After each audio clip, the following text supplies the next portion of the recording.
All right, spring, summer, fall, these are the times that we get outdoors. A day hike can quickly turn dangerous, though, if you are not prepared.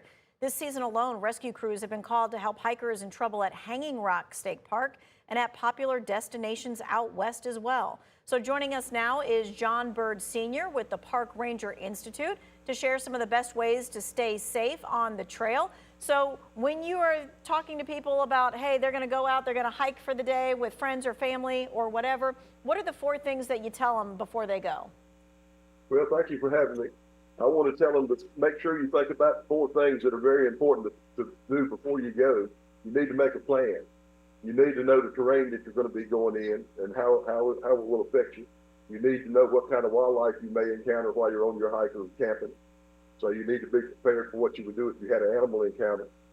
You need to plan for the weather, because you never know when the weather's going to change up around here in North Carolina, especially if you're in North Carolina going out. So make sure you got proper stuff for the weather depending on the circumstances. And everybody knows we're in a real unusual heat wave right now. So plan for that. You need to know your own limitations as far as your physical limitations. If you're not an experienced hiker, don't go try to do a 10-mile hike, because you know how far you go, you've got to go back to the start point.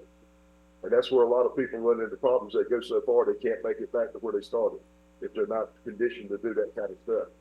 So that's very important. Also, you need to plan on, depending on what time of the day you go on your hike, you need to plan for the dark in case it gets dark on you, or you run into something that slows you down. So those are good things to have in your backpack, either like a rain jacket, a flashlight, maybe even a long sleeve shirt if it gets cold. And you need to hike smart, because you know your cell phone may not work in some of these areas you go in. You need to have a partner with you when you can, because when you get hurt out there, you need to have one person that can get help if you need it. Because some of these areas it's very hard for emergency service personnel to get into or find it. Also, you need to go prepared, and that's going to be some of the 10 essentials we're going to go over in just a second. You need to know your capabilities, like I mentioned earlier about your physical capabilities. Don't be ashamed if you're one of the more elder hikers like myself that you take a hiking stick with you, because that can be a big help. It gives you something you can rest against, and it helps you in some of that terrain you might have to navigate when you're not still as steady on your feet as you were when you were young. So you need to take all those kind of things into consideration. I know you're going to go through some of the things to take. Is one of the things to take possibly like a whistle or something like that, or bells to ward off like an animal, or a whistle to call for help? Yeah, you need to have, well, I'm going to go over those in some of the 10 essentials of hiking. One key thing is your footwear.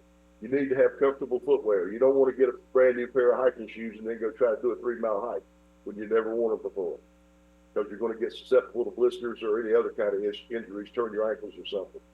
Make sure, like I said earlier, your cell phone may not work in the area. Have a map and a compass of the area you're going to be in, and a compass to navigate the area you're going to be in. Make sure and check in if it's a national park or a wildlife refuge or anything. Check in at the ranger station to let them know that you're going to be out, what your plans are, and what time you plan to return. Let your family know that when you first go out on an excursion like this, so people will know kind of what time to be looking for you. So if you don't come back at that time, they can start a search. The quicker we find people, the better off and the better results we have when we start looking for them. Make sure and take plenty of water with you, especially in this heat spell we're having. Take something with you where you could purify water if you had to. Oh, that's a really good point, because sometimes make yourself aware of.